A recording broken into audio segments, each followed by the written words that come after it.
भगत सिंह भगत सिंह भगत सिंह भगत सिंह भगत सिंह दफा 121 और दफा 302 के तहत फांसी। विनाशी मच चुका है, इस दुनिया में कुछ हासिल नहीं होता। ये संघर्ष खून मांगता है और हम तैयार हैं।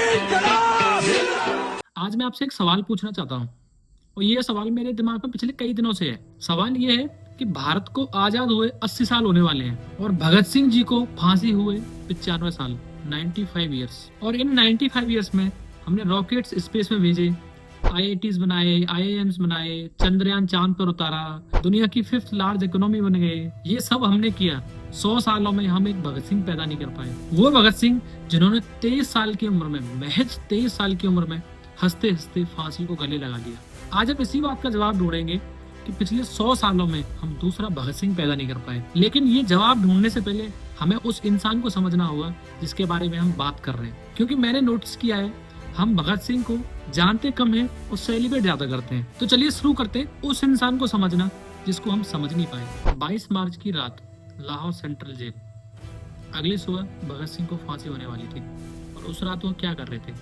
डरे हुए थे, टूटे हुए थे, या फिर अंग्रेजों के सामने झुक गए थे? इनमें से कुछ भी नहीं। वो पढ़ रहे थे लेनिन की बायोग्राफी।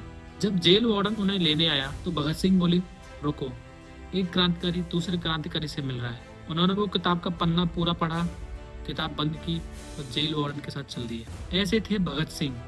बट अधिकतर लोग उनको उस इंसान के रूप में जानते हैं जिसने असेंबली में बम फेंका और वो फांसी चढ़ गया। भगत सिंह कभी नहीं चाहते कि लोग उन्हें एक एक्शन हीरो के रूप में याद करें, जबकि वो एक विचारक थे। उन्होंने कार्ल मार्क्स को पढ़ा, उन्होंने लेनिन को पढ़ा। उन्होंने समझा कि गरीबी क्यों है, शोषण क्यों होता है, सत्ता का खेल कैसे चलता है। महज 23 साल की उम्र में फांसी का इंतजार करते हुए भगत सिंह ने एक ऐसे लिखा जिसका नाम था why I am an atheist. जिस ऐसे में उन्होंने रिलीजन को चैलेंज किया, ब्लाइंड फेथ को चैलेंज किया, पावर को चैलेंज किया। भगत सिंह एक सोशलिस्ट थे, एक अथिस्ट थे, एक ऐसे इंसान जो हर तरह से ब्लाइंड नेशनलिज्म के खिलाफ थे।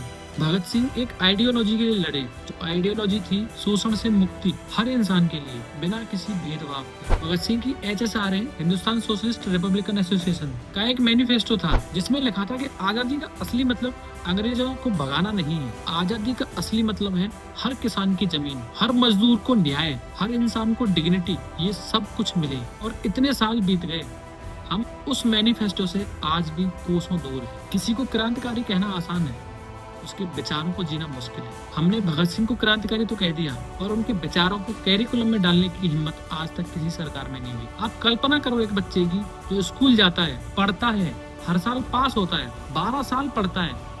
उन 12 सालों में उसने भगत सिंह के बारे में क्या पढ़ा? सिर्फ 2 पेज, सिर्फ 2 पेज। जिस इंसान ने 23 साल में इतना कुछ पढ़ा, इतना कुछ लिखा, जिस इंसान के पास इतने रेवोल्यूशनरी आइडिया थे, उसको आपने 2 पेजों में समेट के रख दिया। और उन 2 पेजों में भी क्या था? तारीखें, इवेंट्स और एक लाइन।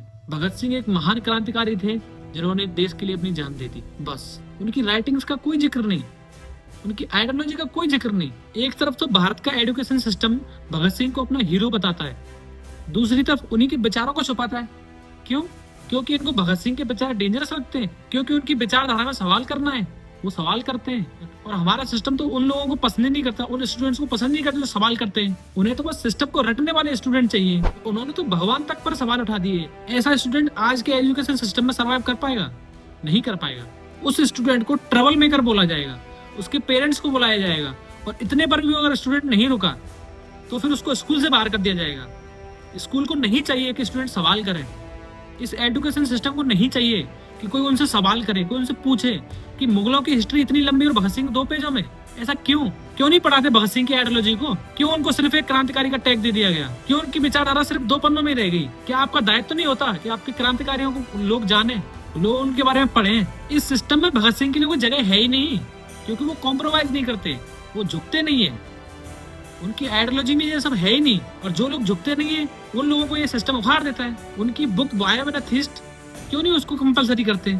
उसको लोग पढ़ने लग जाएंगे तो धर्म के जो ठेकेदार बनने बैठे उनकी दुकान बंद हो जाएगी। आप क्यों नहीं पढ़ाते हो? क्यों नहीं प्रमोट करते? क्यों नहीं उस बुक को कंपलसरी करते सिलेबस में? क्या भगत सिंह की विरासत सिर्फ एक नारा बन के रह गई? मैं तो नहीं मानता कि भगत सिंह की हत्या उस फांसी के फंदे से हुई है। उनकी हत्या तब हुई जब उनके विचारों को दफना दिया गया। और जो देश अपने क्रांतिकारियों को भूल जाए उस देश का क्या होगा? जरा सोचो, 23 साल, यही उम्र थी भगत सिंह जी की। जब उन्होंने हंसते हंसते फांसी के फंदे को गले लगा लिया। आज की पॉलिटिक्स में जो लोग बैठे हुए हैं उनमें से 43-45% के ऊपर तो क्रिमिनल केसेस चल रहे हैं। आपको लगता है ये लोग भगत सिंह पैदा होने देंगे इस देश में? और सर रियलिटी यही है, ना हमारा एजुकेशन सिस्टम चाहता है, ना हमारी मीडिया, ना हमारे पॉलिटिशियंस, ना हम खुद नहीं चाहते कि दूसरा भगत सिंह पैदा हो।